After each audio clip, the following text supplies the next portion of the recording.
Bonjour à tous et bienvenue à ce tutoriel consacré à la démystification autour de la question concernant les caractéristiques du processeur sous Windows. Donc aujourd'hui nous allons voir en premier la méthode traditionnelle qui permet de récolter les informations concernant le processeur d'un ordinateur sur Windows et ensuite voir la méthode professionnelle qui permet de récolter les vraies informations qui concernent réellement votre machine.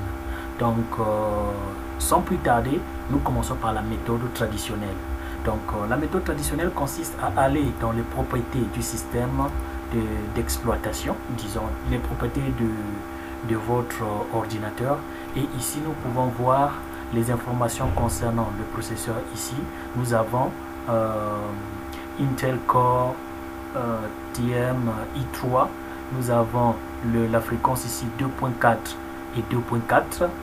Nous voyons très bien qu'il y a deux fréquences qui se suivent. Et ici, nous avons la mémoire installée, nous avons le système d'exploitation, mais nous n'avons vraiment pas beaucoup d'informations concernant cet ordinateur-là. Donc, en ce qui concerne le processeur, si vous avez bien vu au niveau du papier peint de mon écran, vous avez ici la personne qui s'inquiète, en fait, une inquiétude en ce qui concerne ces deux fréquences.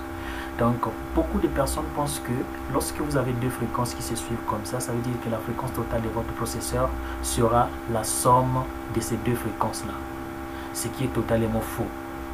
Et la personne également pense qu'il y aurait deux corps au niveau de cet ordinateur, et cela reste encore à vérifier. Donc ça, c'est la méthode traditionnelle qui permet de récolter très peu d'informations, mais qui ne sont pas en réalité vraies. Donc nous allons démontrer ça avec la méthode professionnelle. Donc la méthode professionnelle consiste à faire quoi? À aller sur faire la combinaison des touches démarrer plus R et à taper ici DX diag comme vous voyez ici, et vous validez.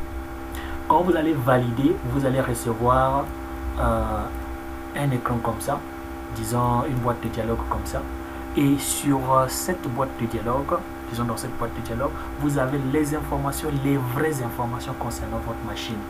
Donc ici on peut voir le nom de l'ordinateur, ça c'est ce que moi j'avais donné en installant le système d'exploitation, le système d'exploitation qui est utilisé pour la machine. Vous avez la langue qui est utilisée, vous avez le fabricant, vous avez la marque, disons le modèle de la machine. Vous avez le nom du BIOS et aussi sa version. Et en ce qui concerne le processeur, vous regardez bien ici, vous avez le nom du processeur, vous avez la fréquence ici, vous avez force CPU, c'est-à-dire 4 CPU.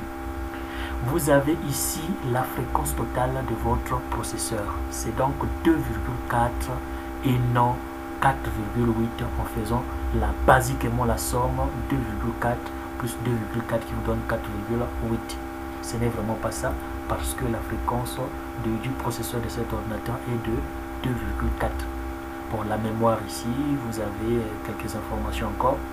Et ici, dans cette même boîte de dialogue, nous avons la possibilité de regarder les propriétés de la carte graphique. Donc nous allons sur Display. Et à partir d'ici, nous avons le nom de la carte graphique qui est HD Graphics 4000. Vous avez ici le fabricant, vous avez le type de chipset utilisé pour la carte graphique. Donc vous avez HD Graphics Family. Et vous avez plusieurs informations. Et également, vous avez une information sur la mémoire cache de votre carte graphique.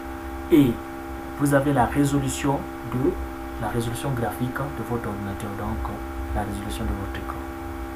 Et ici vous avez les drivers, ce qui concerne, disons, les informations concernant le pilote qui supporte cette carte graphique là.